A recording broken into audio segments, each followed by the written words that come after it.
Balendra Kumar sent messages stating that intervention of Mammootty, Suresh Kumar, Kamal Haasan, Jairam, Anaur Nagappan, Kozhikode Krishan Nair. ഇത്രയും പേര്. ഇത് കൂടാതെ ശരവണൻ ആരാന്നറിയാമോ? Classmate of son in law of the then deputy chief minister mister O Panneerselvam. ആ പന്നീർസെൽവത്തിൻ്റെ മകളെ കല്യാണം കഴിച്ചവൻ്റെ classmate Saravanan. അപ്പോൾ എത്ര പവർഫുള്ളാണെന്ന് ആലോചിച്ച് നോക്കിയാണ്. അവനും ഉണ്ടായിരുന്നു ഈ ബസ്സിൽ. ഇവരെല്ലാം കൂടെ ബസ് പിടിച്ചാണ് ദിലീപിന് ജാമ്യം എടുക്കാനായിട്ട് പോയത്.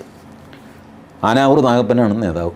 പോരെ, ആനാവൂർ നാഗപ്പന് വണ്ടിയൊക്കെ പിടിച്ച് കമലഹാസൻ വന്ന് കാണുന്നു ആനാവൂർ നാഗപ്പന്. എന്താണ്? അല്ല, നമ്മുടെ ദിലീപിനൊരു ജാമ്യം വേണമെന്നൊക്കെ പറഞ്ഞ് അത് ഞാൻ ചെയ്യുന്നുണ്ടല്ലോ. പോരാ, ബാലേന്ദ്രകുമാർ എന്നെ വിളിച്ചു. ഞാൻ അപ്പം തന്നെ ചാർട്ടേഡ് ഫ്ലൈറ്റ് എടുത്ത് ചെന്നൈയിൽ നിന്ന് ഇവിടെ വന്നതാണ്. ചേട്ടനതിന് വേണ്ട ഏർപ്പാട് ചെയ്തു. ഇതാരാ എന്താണെന്ന് എനിക്ക് പിടിയില്ല. അത് നമുക്ക് പോവാം, നീ ചായ കുടിക്കാമെന്നൊക്കെ പറഞ്ഞപ്പോഴാണ് മമ്മൂട്ടി വരുന്നു ധൃതി പിടിച്ച് ആനാവൂർ നാഗപ്പനെ കാണാൻ. നാഗപ്പൻ ചേട്ടൻ ബാലേന്ദ്രകുമാർ വിളിച്ചു. വിളിച്ചിരുന്നു.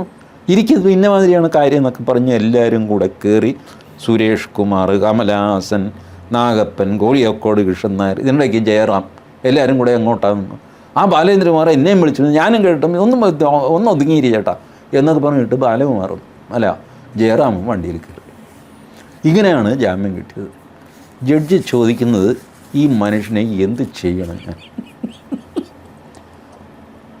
ഇയാളാണ് ദിലീപിനെതിരെ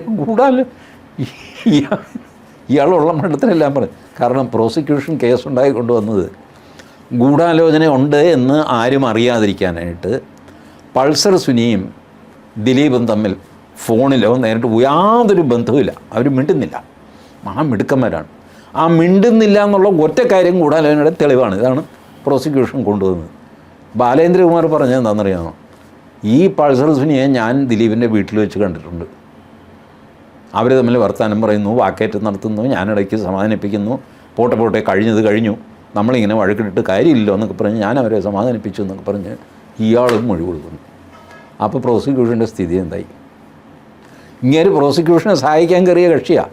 ഗൂഢാലോചന നിങ്ങളാരും തെളിയിക്കേണ്ട, ഞാൻ ഒറ്റയ്ക്ക് തെളിയിക്കാമെന്ന് പറഞ്ഞ് കയറിയിട്ടാണ് പ്രോസിക്യൂഷൻ്റെ പള്ളയ്ക്ക് കത്തി കയറ്റിയത് ബാലേന്ദ്രകുമാർ. ഈ കേസാണ് ഇട്ട് ഈ ന്യായീകരിച്ച് മെഴുകുന്നത് ഈ ടീമൊക്കെ.